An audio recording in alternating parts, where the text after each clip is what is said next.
They tell me, Gladys, you know you love too hard. They smiled on stage. They accepted the awards. They cashed the checks.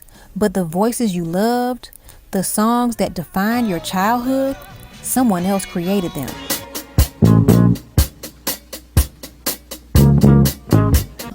The music industry calls it interpretation. Lawyers call it proper crediting. But when you dig into the files, the lawsuits, the forgotten obituaries, you find something else entirely. And the moon and the stars. Marvin Gaye became a legend, singing words a factory worker wrote. Diana Ross built an empire on a song meant for someone else. And one songwriter watched his masterpiece make millions while he couldn't pay his rent. If you had the strength to walk out that door. These aren't conspiracy theories. These are documented court cases. 10 stories with receipts that the R&B industry spent decades trying to bury. Number 4 will make you never hear Motown the same way again. Number 10. Papa was a Rolling Stone. The Temptations, 1972. That day I'll always remember. Yes. The Temptations didn't tell a story, they testified. Papa Was a Rolling Stone was a 7-minute epic that hit like a funeral procession in 1972. That iconic bass line, those accusing vocals, the cinematic production.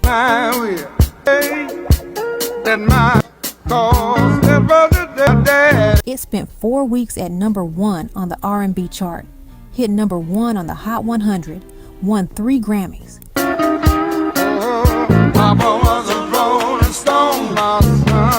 This wasn't just a song, it was a cultural moment, a reckoning with absent fathers and broken families.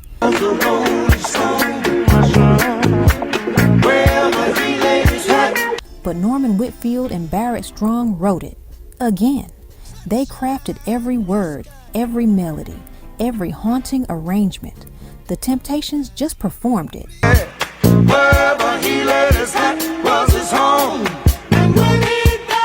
Here's what makes this one particularly painful. Dennis Edwards, who sang lead on the track, reportedly hated the song at first.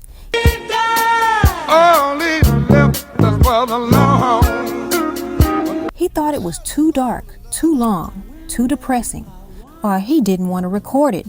Whitfield forced him to, told him it would be a hit. Wherever he laid his hat was his home. Edwards was right to hesitate. The song cut deep. It talked about a father who abandoned his family, and for many in the black community, it hit too close to home. I never got a chance to see. But Whitfield was right too. It became one of the biggest songs of 1972. Mama, tell me the truth, depending on you. Mama. Dennis Edwards sang words that Barrett Strong wrote. He won Grammys for music Norman Whitfield composed.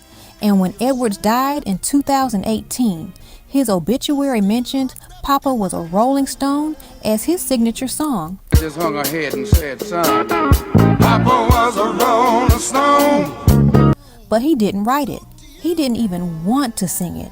He was just the voice Motown chose to deliver someone else's vision. Never heard nothing but bad things about him. That's the system. Writers create, singers perform, and history only remembers the face. Number 9. The First Time Ever I Saw Your Face. Roberta Flack, 1972. The first time ever. Roberta Flack didn't sing this song. She whispered a prayer when The First Time Ever I Saw Your Face slowly built across 6 minutes in 1972. It redefined what a love song could be. Your face. It spent 6 weeks at number 1 on the Hot 100, won the Grammy for Record of the Year. It's been called one of the greatest songs ever recorded. Flack's delicate, patient delivery made it immortal. I thought the sun rose. But a Scottish folk singer named Ewan MacColl wrote it in 1957 for his girlfriend, later his wife, Peggy Seeger. MacColl was a communist, a folkie, a purist. In your eyes. He wrote it as a simple love song with acoustic guitar. Dozens of artists covered it through the 1960s. None of them broke through.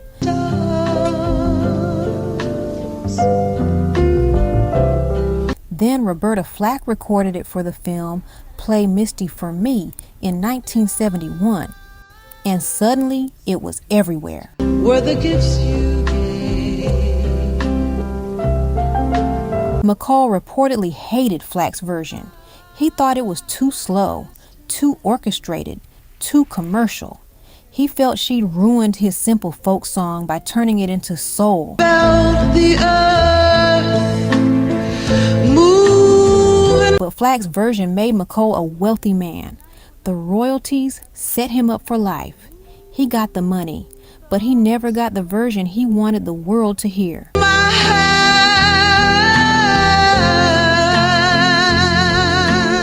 Flack got the immortality. MacColl got a check and bitterness.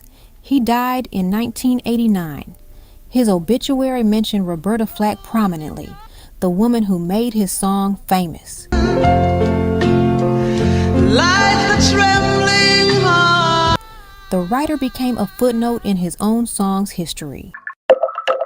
Number 8, If I Were Your Woman, Gladys Knight and the Pips, 1970. If I were your woman and you were my man. Gladys Knight didn't hypothesize. She testified.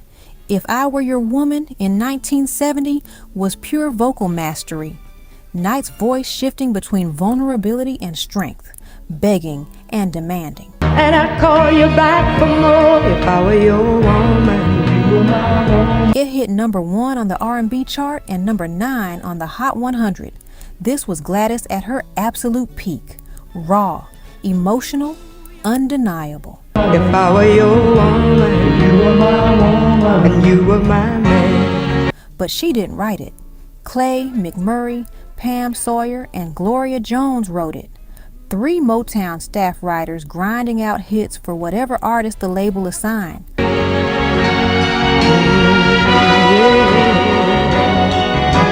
Gloria Jones recorded it herself first as a demo.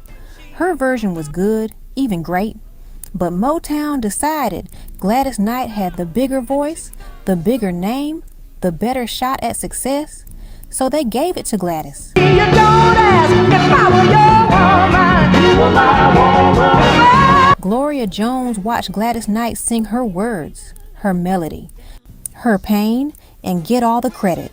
Jones got a songwriting credit and royalties, sure, but she never got to be the voice people remembered. She tears you down, darling, says you're nothing at all. She spent the rest of her career as a backup singer and session vocalist. She died in relative obscurity. But I'll pick you up, darling, when she lets you. Meanwhile, Gladys Knight performed If I Were Your Woman at every concert for the next 50 years. If I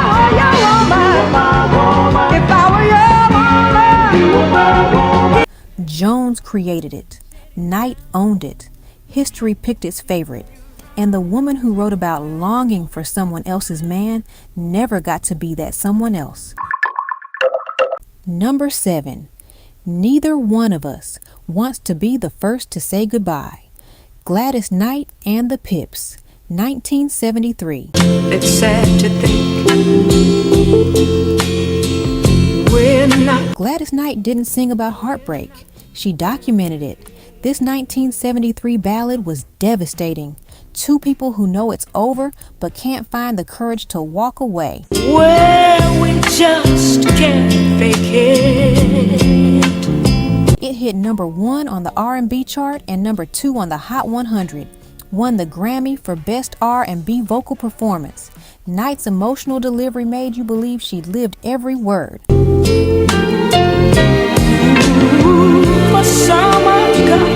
But Jim Weatherly wrote it. Yes, the same man who wrote Midnight Train to Georgia. He was a white country songwriter who kept writing songs that black soul singers turned into classics.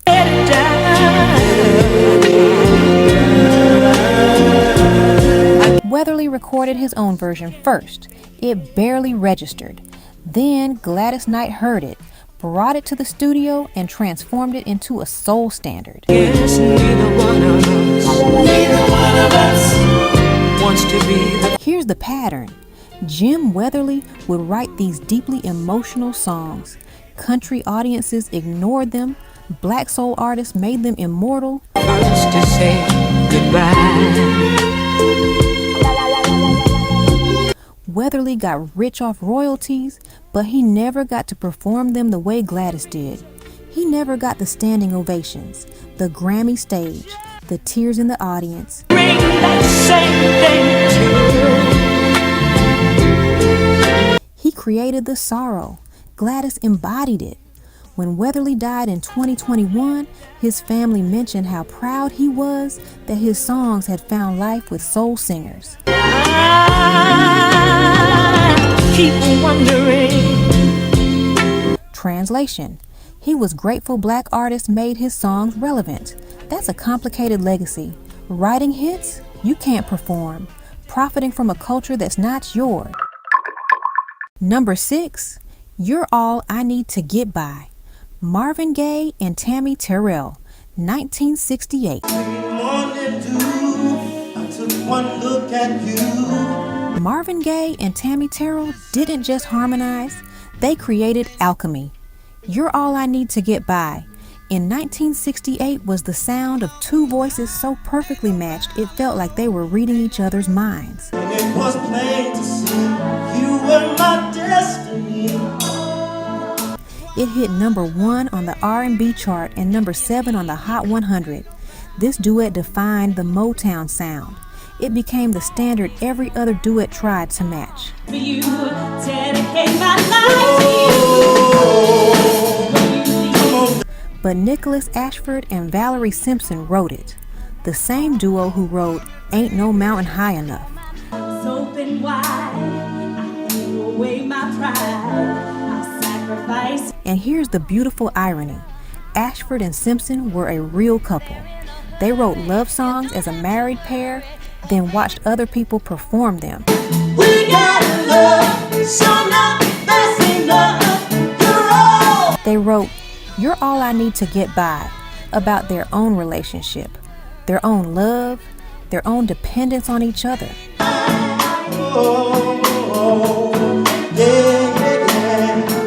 Then Motown handed it to Marvin and Tammy, two people who were not a couple, and told them to sell it.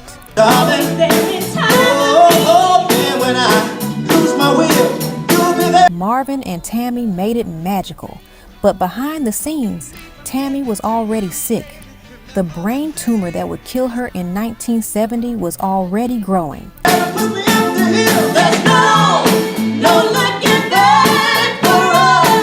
Some of her later vocals were actually sung by Valerie Simpson because Tammy was too ill to record.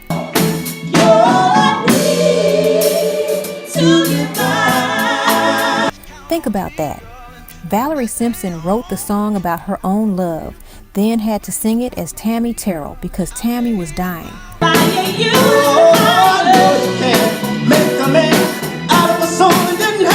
Marvin and Tammy got the fame. Ashford and Simpson got the royalties and the invisible labor.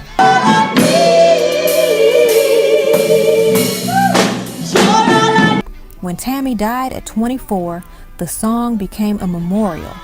But the woman who actually sang some of those notes was never credited. That's how deep the lies go. Number 5, Sittin' On the Dock of the Bay, Otis Redding, 1968. In the morning sun, I'll be sitting in the... Otis Redding didn't finish this song, Death did.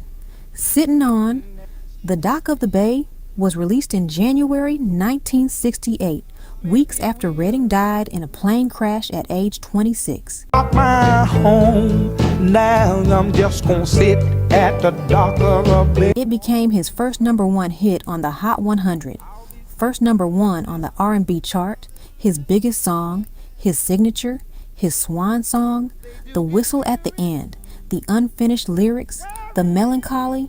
It all felt prophetic. 1,000 miles I roam just to make this dock. Otis co-wrote it with Steve Cropper, his guitarist. They worked on it together during the final weeks of Otis's life. Watching the tide roll away. The song wasn't finished when Otis died. Cropper completed it in the studio, editing takes, adding overdubs, making production decisions. I left my home in Georgia. So here's the question nobody wants to ask. How much of the final version is Otis? And how much is Steve Cropper's posthumous construction? Sit on the dock of the bay, watching the tide. Cropper has always been respectful, always credited Otis as the visionary.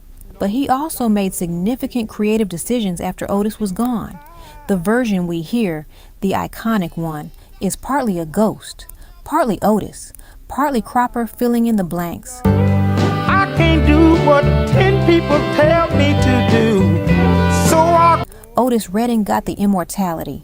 Steve Cropper got the guilt of finishing another man's last words. I roll away.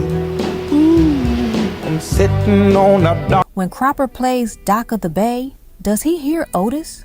Or does he hear the hours he spent alone in the studio trying to honor his friend's final vision? Loneliness won't leave me alone. Listen to. We'll never know what Otis would have done if he'd lived. The song became perfect because death made it untouchable. Everything still remains the same. That's the cruelest hit of all, when tragedy makes the music immortal. #4, I'll Be There, the Jackson 5, 1970.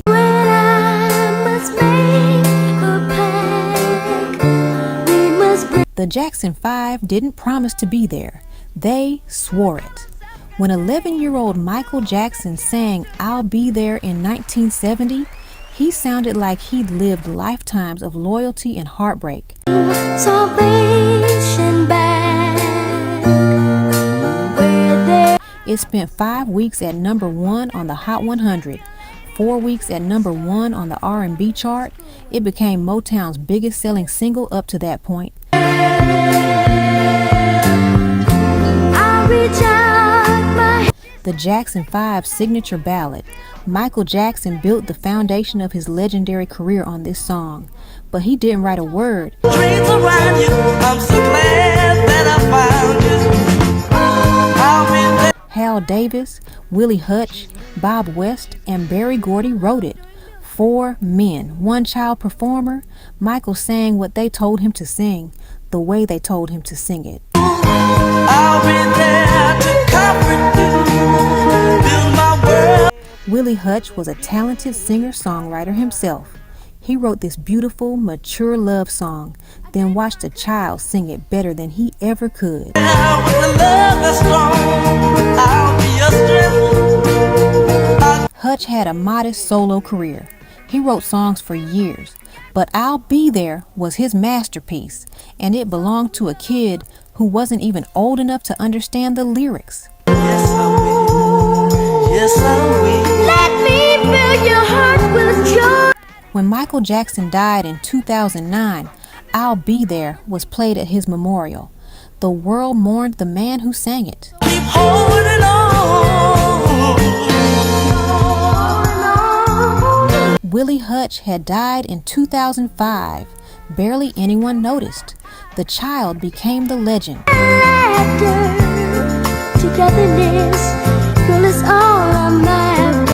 The writer died forgotten, and the song kept playing, tied forever to the wrong name. #3, Piece of My Heart, Aretha Franklin, 1968. Didn't I make you feel. Wait, most people think Aretha Franklin sang Piece of My Heart. She didn't. Janis Joplin made it famous. But before Joplin, there was Irma Franklin, Aretha's sister. Didn't I give you everything that Irma Franklin recorded Piece of My Heart first in 1967. Her version was raw, soulful, and powerful. It barely charted. like you were the only man. Then Janis Joplin, a white blues rock singer, covered it in 1968 with Big Brother and the Holding Company. Her version became a rock classic, top 12 on the Hot 100.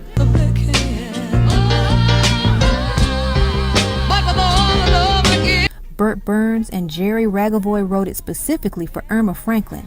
It was her song, her moment, but the world gave it to Janis Joplin.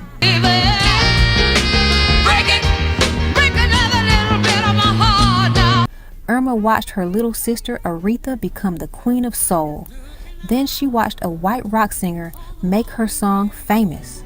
Irma Franklin died in 2002, largely unknown outside of R&B circles. And you never hear me when I cry now. When people talk about Piece of My Heart, they talk about Janis Joplin's raw, whiskey-soaked scream, not Irma Franklin's soul-shaking original. And you know deep down in your heart that ain't right.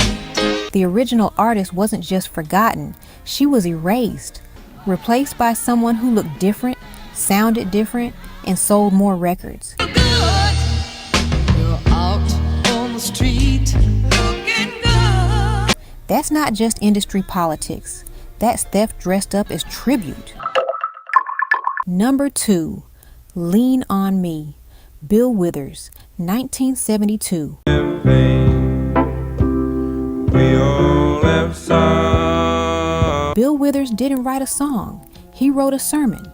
Lean on Me became one of the most covered, most beloved songs in American history when it hit number 1 on both charts in 1972. Always tomorrow. Lean on me. It's been sung at graduations, funerals, civil rights events, and church services for over 50 years. Withers' simple, honest delivery made it feel like a conversation with a friend. Your friend. I'll help you care. And here's the twist. Bill Withers actually wrote this one himself, but the music industry almost took it from him anyway. Withers was a factory worker in his 30s when he got his record deal. He was older, blacker, less polished than other soul singers. Have a problem that you'll understand. His label wanted to assign professional songwriters to write his hits. They didn't trust him to deliver.